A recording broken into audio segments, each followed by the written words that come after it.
Welcome to On Cloud, the podcast for cloud professionals, where we break down the state of cloud computing today and how you can unleash the power of cloud for your enterprise. Now, here's your host, Mike Kavis. Welcome to the Deloitte On Cloud podcast, where we get real about cloud technology. Today, we're going to do something a little different, what we call a knowledge short, where it's just myself talking about hot topics in this space based on being a practitioner and an analyst out in the field and what I've learned and what I see. So I'm your host, Mike Kavis, Chief Cloud Architect over at Deloitte, and today's hot topic, nothing else but Gen AI. So let's start with some numbers. I was in a meeting the other day. Our global head of Gen AI and his team were sharing some numbers that they're seeing. And let's just start with where this is going. So here we are, 2024, very, very early in the space. And predictions are by 2026, 80% of enterprises will use Gen AI in some form or fashion. And just to expand on that, whether you want to use Gen AI or not, all the vendors that we work with, whether it's our email office products, whether it's our CRM solutions, development tools, they are embracing Gen AI. So even if yourself or your company doesn't actively go out and pursue Gen AI, the tools that you use are bringing it to you anyways. So I think that's one of the reasons why this number is so high. Is you're just going to have Gen AI at your fingertips at all times as we progress into the future. Another interesting number, 2027, 16% of IT budgets will be dedicated to Gen AI type resources / projects, which is a pretty significant number, but wait till you hear some of the bigger numbers coming out. But first, 2028, the prediction is that like 20% of all automated processes out there will be running under Gen AI. Gen AI will be used to automate all these processes. And then here's the mind-boggling number, but 2030, it's only 6 years away, 5.5 years away, 100% of IT budget will be directed either directly or indirectly at Gen AI. And again, the indirectly part is you're consuming services that inherently use Gen AI inside. So that's a bold prediction, but basically, by the turn of the decade, Gen AI is going to be everywhere. So keep that in mind. So before we get into some of the topics that I want to cover near and dear to my heart, I just want to get some basic terms out there, make sure everyone's on the same page. I apologize if you're advanced and this may slow you down, but let's get everyone on the same page and what all these terms mean. So what is Gen AI? There's a million definitions out there. I try to keep it simple, but it's an artificial intelligence that you use to create a variety of content. We'll keep it simple like that. So a learning engine that creates content, right? And what kind of content does it create? It can create text, help you write things, whether it's an article or marketing material, help you write code. It could be video. It could be audio. It could be images. I myself am a large user of Midjourney, which is an image generator. I have no artistic ability whatsoever. I can't even draw a stick man. But I have a very creative brain, and I've created some amazing, amazing images that there's no way in the world I could create pen and paper. So that's another cool solution. So it's just basically creating content and using a lot of technology, which we're going to talk about in the next few terms. But what it's really good at is it's learning from the data. So, it creates all this content, but it's doing it based on learning from existing data. And then it uses that data to create new content, and it can create some very high complex content, such as, art, predictive models to help you build software products. There's really no limit to what we can do with Gen AI. And it's really important to note that we are in the infancy stage of this, right? The baby is still in diapers and hasn't even started walking yet. Well, what are we going to be able to do in 2030 when it's 100%? So, like someone said in a conference I was in the other day, it's very early. It's got a long ways to go. And it's already amazing the types of things we see coming out of this solution. So a couple of big terms that get thrown around a lot, LLMs and GPUs. So I'm not going to go into great detail, but LLM, large language models, and this is really the engine behind Gen AI that, processes all this data, learns from it, creates the insights and all those types of things. And I think what's important there, Chat GPT was the first big name Gen AI solution we started hearing about a couple of years ago. And, it's using an LLM under the covers.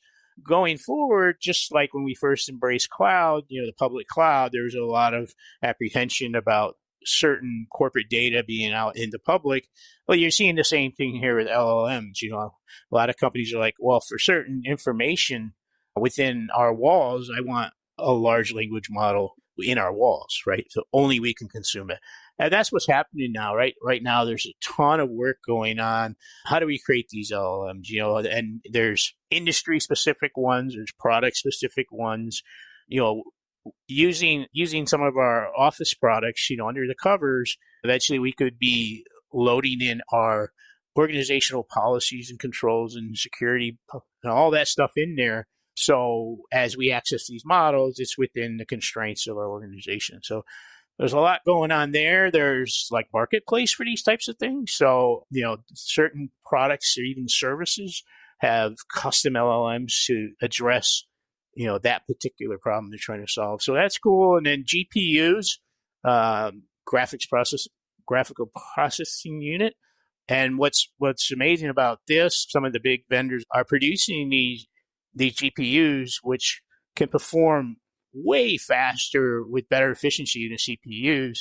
Nothing wrong with the CPU, but CPUs are typically built with 18 to 16 cores to do basic computational needs that we've been processing all our lives.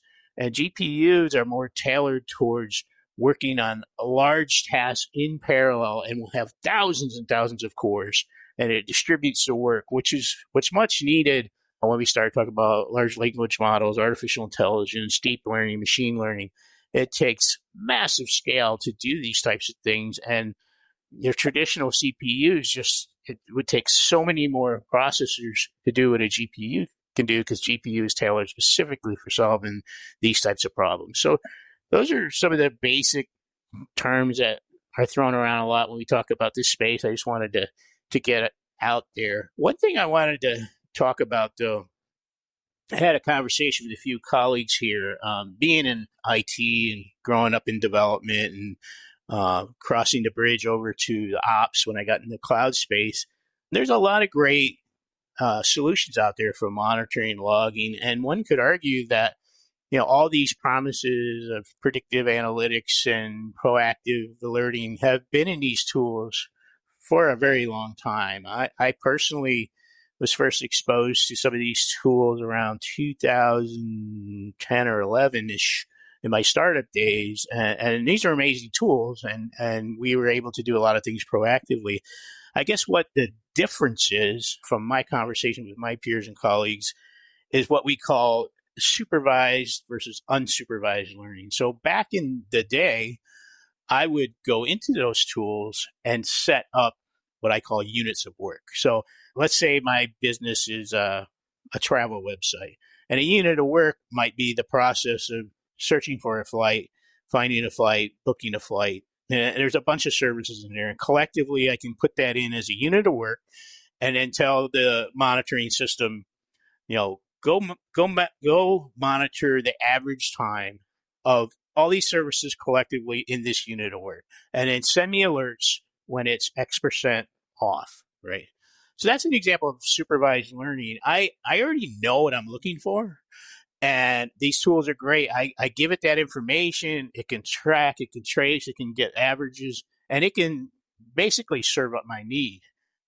But things are still breaking on me, right? And why are things still breaking on me? Because I haven't discovered the next problem yet. And that's where these tools kind of come in. These tools exist already, but that's where the AI in these tools come in, is it's talking about the unknowns, right? And it has all the data from our systems, and it's starting to learn patterns of things that we haven't known yet.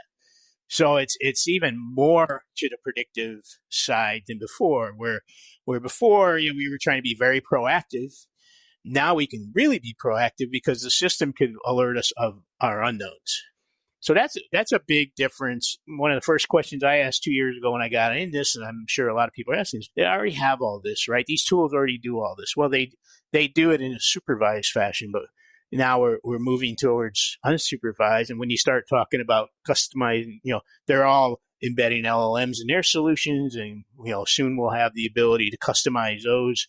And it's just going to get better and better. And like I said early on, the technology is very, very early. The vendors are very, very early in embedding this into their solutions. It's just going to get better and more efficient over time. So one of the other topics I hit on a little, but it's the commercial versus private LLMs. And like I said, there's a lot of corporate data that companies, for whatever reason, right or wrong, don't want those data points outside the firewall. So how do we go about building LLMs internally? So this is kind of bringing a rise to another platform. The platforms for helping companies derive and build these things, because this isn't easy stuff, right? You need all these GPUs with all these cores. You need to train all these models. And I think if you've been to any cloud computing conference lately, they're turning into AI conferences. And really what they're doing is they're taking the rocket science out of this and really abstracting away all the real hard work it takes to train these models and making things much easier for companies to consume. However, they're public cloud computing companies, so that's not going to work for every use case, right? I think a lot of companies will have some things that they don't have a problem being in a public cloud, but there's other things that they're going to want on their own premise. So there's already a race to being the platform winners for that. There's new companies coming in. Of course, all the existing legacy companies, are putting that label on their product. But there's some interesting development going on there. And then, like the marketplace concept in cloud where people could create a service and market it, expect to see that same thing with LLMs where, let's say you're in insurance or maybe you're in marketing, and there may be a model for the use case you're trying to solve already out there in a marketplace that you can go grab and pay for as a service, as opposed to, having to build all this stuff yourself. So that's a great thing that's emerging as well. And the chips are getting faster. You're driving the cost down. Right now, it's still a little bit of rocket science, but I think these are areas you're going to see massive improvements. And of course, I haven't talked about any of the negatives yet, but there's, with every new technology, there's infancy of security and regulatory issues. So you're going to see a lot of work in that space too. And then the last topic, and I'm sure people might be a little tired of hearing about this one, but we keep hearing, I'm a developer, I'm going to lose my job. And I if I had $1 for every time I heard this for every technology shift, I remember when cloud first came out. I was very early cloud. I mean, when I started in cloud, Azure didn't exist, Google didn't exist. It was Amazon, GoGrid, and Rackspace. That was like it, right? And same thing, right? I'm going to lose my job. I right click and create 5 servers. Well, guess what happened? The infrastructure, the infrastructure people who learned and embraced cloud are very valuable today. And I remember having a podcast, one of my first podcasts at Deloitte. I've been at Deloitte 6 years now. Gene Kim was on, and he made the statement: "There's never been a better time to be in infrastructure." And that's 6 years ago. That's the same time a lot of infrastructure people in the early cloud days, that wasn't early, but it was early for a lot of companies, were like, I'm going to lose the job, this cloud thing. And here you go, got one of the largest thought leaders, author of many books out there saying, this is the best time ever to be in infrastructure because you can move faster, right? I mean, it's not as much physical infrastructure, it's more software infrastructure. But when you learn that stuff, what you can produce, you can really be a lot more efficient, a lot faster. And the same thing's happening here with AI, right? We're starting to make it easy to automate tasks that we probably shouldn't be doing anyways, right? They're tasks that got to be done, but they're not high value add, but they got to be done. And early AI where we are today, that's where a lot of low hanging fruit is. And there's a lot of stuff, a lot of tasks being automated using AI in the software development lifecycle. Same thing. You go have a meeting with the product owner and you collect all these requirements, and someone's got to write all that down and create all the user stories and do all this work. That's very valuable work, but it's easily replaced by AI, right? What if the person gathering those requirements didn't have to write all the use cases, didn't have to create all the documentation? What if they just listened to the client, asked the questions, and then that audio or that image was captured and those things were created, and then that person could just, maybe it gets 80, 90% of the way there, and then they could, do whatever adjustments need to be made. And that's a huge time saver, right? So those types of things. And that's where we're at today on a lot of things. But what's really happening is more large business use cases. You get into healthcare in some of these places, there's a lot of data, a lot of complexity, and ability for the machines to learn and give us some unknown insights and do those types of things. So a lot of focus today is on the smaller stuff. But the 2030, where you have 100% budget in IT and this stuff, you're talking about monumental use cases, new business models. You're talking about more substantial stuff. And I've been around a while. It's a lot like cloud. When I first started on cloud, it was set up a server, right?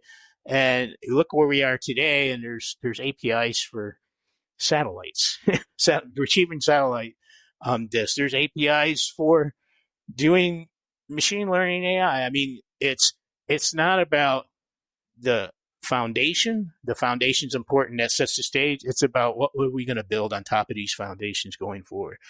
So, today is early. There's a lot of people worried about dev jobs. Take me, for example, someone who grew up coding in assembler and COBOL and, up to C and, all the way up to Python and those types of things. I don't code a whole bunch anymore. So when ChatGPT got real popular a couple of years ago, I went out there and tested it, and I was creating applications, not production ready, but I was creating applications really fast in languages I never used before.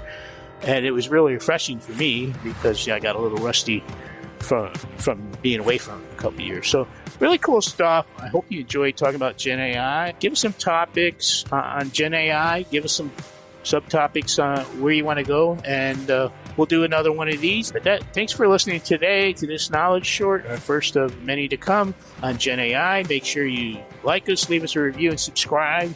You can also check out our past episodes wherever you listen to your favorite podcast. You can always find me on Twitter, MadGreek65, or reach out to me directly at mkavis@deloitte.com. Feel free to write me the questions we can address in future episodes. Thanks for listening, and see you next time. This podcast is produced by Deloitte. The views and opinions expressed by podcast speakers and guests are solely their own and do not reflect the opinions of Deloitte. This podcast provides general information only and is not intended to constitute advice or services of any kind. For additional information about Deloitte, go to deloitte.com/about.